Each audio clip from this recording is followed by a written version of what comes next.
Magandang araw mga kaibigan. Nako mga kaibigan, mainit itong pag-uusapan natin. Sa wakas, isang senador aarestuhin. Marcoleta, mas masahol pa sa Judas at Pia Cayetano, inupakan ng mga abogado, pinagmukhang tanga. Grabe mga kaibigan, puro na lang kahihiyan ang dala ng grupong Cayetano.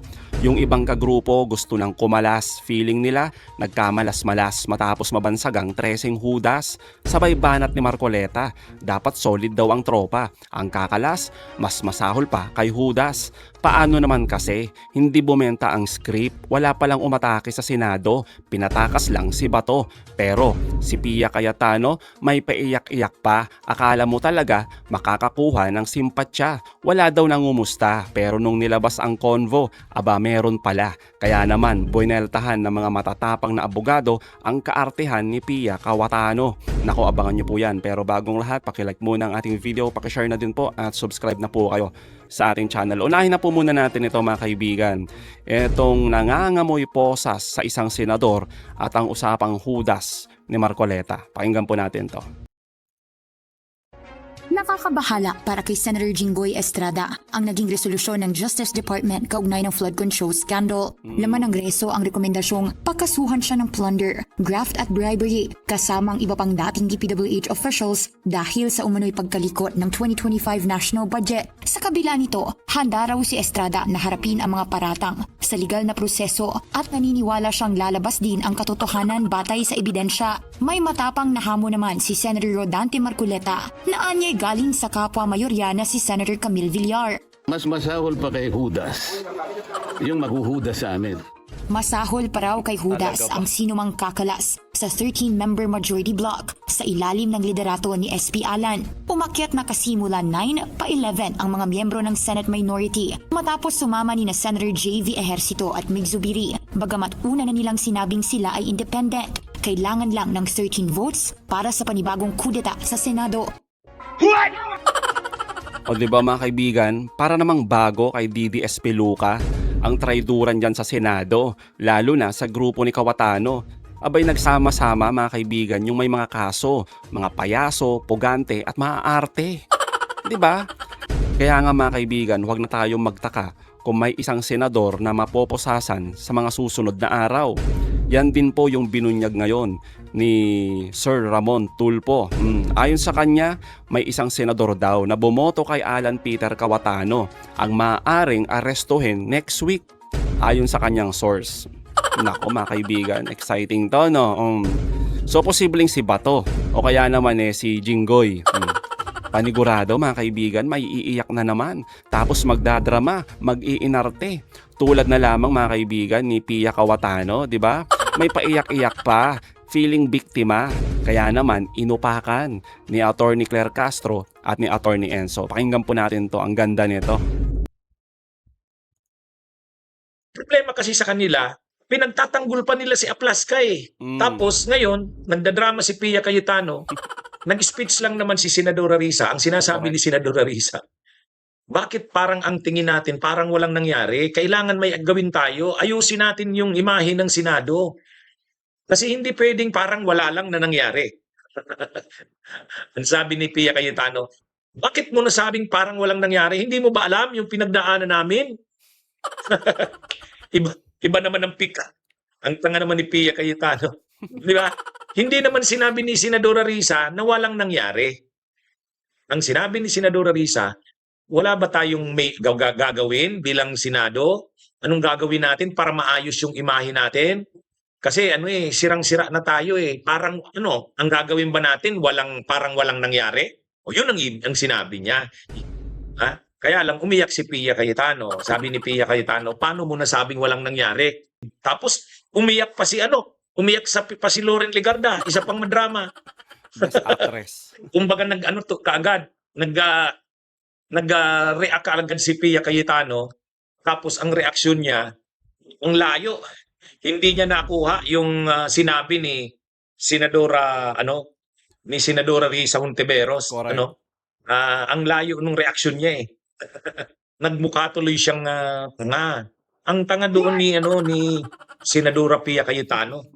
Kasi lumalabas, hindi niya na-gets. Hindi niya na-gets. na ano eh. Ang problema, kahit si Loren Legarda, umiyak na rin. Tapos lumapit pa si Camille Villar. Mm. O, ay, sos, ano ba tong klase tong mga tao na to? Hmm? Akala mo inapi sila eh. Akala mo inapi. Totoo. Ah? Kaya nga, di ba mga kaibigan, ang arte, oo. Ang daming hanas nitong si Pia Cayetano. Kasi naman mga kaibigan, no, sa madaling salita lang, wala namang masamang intensyon si Senadora Risa. Ang gusto niya lang naman malaman, sino ba ang dapat managot sa nangyaring kaguluhan dyan sa Senado? Kasi nga parang walang nangyari naman talaga eh. Ano yun? Ganun-ganun lang? Di ba? Ngunit para dito, kay Pia Cayetano, mga kaibigan, kitang-kita mo, appeal to emotion mga kaibigan, yung kanyang naging reaksyon. Pwede sigurong valid yung kanyang takot. Pero, isa sang senador mga kaibigan eh. Nasa gitna pa ng plenaryo tapos magdadrama lang. Diba? Tungkulin nila ang mag-isip ng lohikal at agarang solusyon. Pero inuna ang emosyon. Nagdrama sa harap ng kamera. Kinukontra yung seryosong kritisismo galing mga kaibigan sa ibang senador na sa totoo lang naman kagagawan lahat ito ng liderato ng kapatid niyang si Alan Cayetano. O di ba? Kaya naman mga kaibigan, heto ang matinding berada ni Atty. Castro. Real talk malala. Si Senator Alan ang nag-approve ng operasyon ni Aplasca na merong aarestuhin, mag-lock and load, lumabas sa Senado, buksan ang pinto, at mag-warning shot. Tapos ngayon, yung mga dating miyembro ng majority, definitely referring to the minority, hinahanapan niya pa ng, kamusta kayo dyan? Ang basa ko, pahid na naman sa iba ang kasalanan. Well, totoo yan mga kaibigan, di ba? Ipapahid na naman sa iba. Kitang-kita eh. Lalo yung naratibo nila mga kaibigan na hindi daw nangumusta. Isa pang kasinungalingan. Samantalang may resibo. Ayon nga po kay Atty. Falsis. Ito, nangumusta ang minority. At sumagot pa nga sa GC itong si Camille Villar. Ayan yung resibo mga kaibigan galing sa News 5. At mga kaibigan, kailangan pa ba natin silang kumustahin? Samantalang kitang-kita naman natin silang maayos. Nag-dinner nga sila sama-sama. Mukha naman silang masaya, di po ba? Nakuha pa nga nilang magpa-groupie Di ba? Kanya-kanyang live stream, di ba? Nag-selfie-selfie, nag-groupie. At sana lang, wag na lang ilihis. Itong magkapatid na Cayetano, yung totoong issue. Bakit sila tahimik mga kaibigan? 'Di ba? Etong si Alan at Pia doon sa issue ni Robin Padilla na pagtakas ni Bato. Sinamahan nila. Bakit sila tahimik doon ginawa ni Aplasca? May narinig ba tayo mga kaibigan galing sa kanila? Wala. Pero ano yung nila dito? Feeling biktima. Parang sila yung kinawawa. Ay nako, nakakahiya. Kasi si Senator Risa, sinabi niya na parang walang nangyayari. Kasi siyempre gusto nila yung mabilisang investigasyon dito. Correct. Kasalanan ba si Aplasca? Tinolerate yung ba si Aplasca? Bakit may lock and load? Bakit pinayagan nyo? Wala eh. Bakit pinayagan yung makalabas si Senator Robin Padilla? Yung pa nga. Bakit kinakailangan nyo na itanggi pa? Muna, ni Senator Padilla, yung pagkakaalam niya sa pagtakas niya o pagbitbit niya kay Senator Bato. Lahat yan mga ka-clear, mukhang tolerated lahat yan. So yun yung gusto mangyari kasi lumalabas kay Senator Risa Hontiveros, walang nangyayari. Nandiyan si Senator Robin Padilla, di man lang napapagalitan, napagsasabihan, bakit mo nilabas? Pero instead, tinolerate, wala na sa protective custody namin eh. Si Senator Bato, pwede siya, come and go. Diba, nakita niyo yung point? Pero Kitang-kita. because of that, na parang walang nako-call out sa mga ganitong pangyayari, instead na i-call out yung nakikita ng tao ngayon na mayroong mga pagkakamali o lumabag sa batas, lumabag sa proseso. Ang ituturo ngayon nila, ang sisi nila, yung minority ngayon.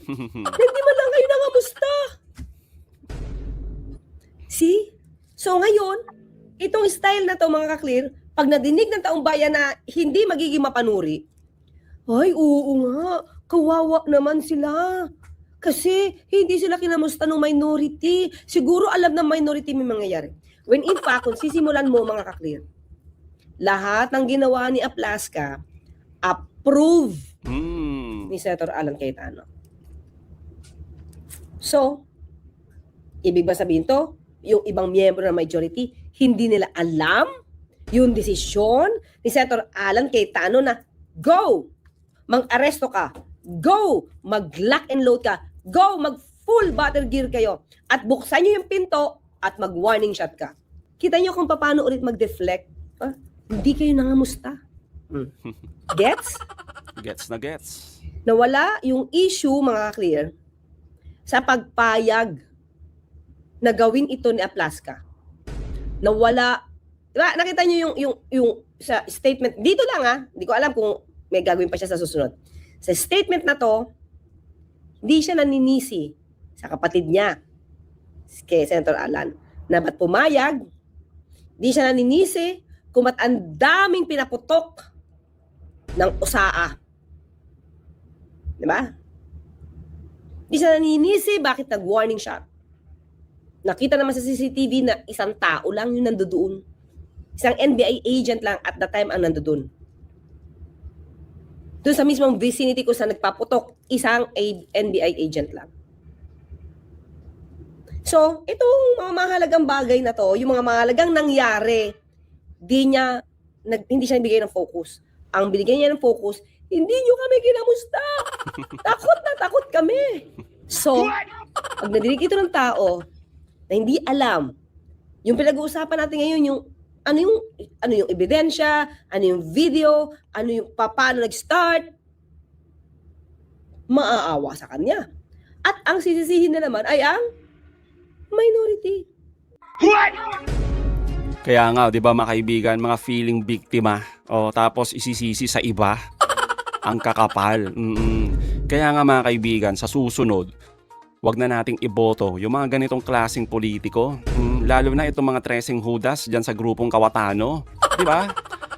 Walang galang sa rule of law mga kaibigan. Galawang Duterte, magdadrama pag naiipit sa lehitimong issue, iiyak sa harap ng kamera, magmamakaawa sa taong bayan tapos magtatago sa rason na pinupolitika, ginigipit kami. Walang yan mga kaibigan, no? Akala kasi nila panahon pa ni Digong na maraming tanga ang naniniwala sa kanila. Hindi nyo po kami maloloko. Hindi nyo po kami makukuha sa pag-iyak-iyak ninyo para lang takpan, iwasan ang katotohanan. Nasa kadahilanan na yung kaguluhan na dyan, alam na alam sa liderato mismo ni Kawatano. Di po ba? So mga kaibigan, anong masasabi nyo patungkol dito? Comment down below. Again mga kaibigan, huwag nyo kalimutan, i-like at i-share itong mga videos. Hanggang sa muli, kita-kita ulit tayo mga kaibigan.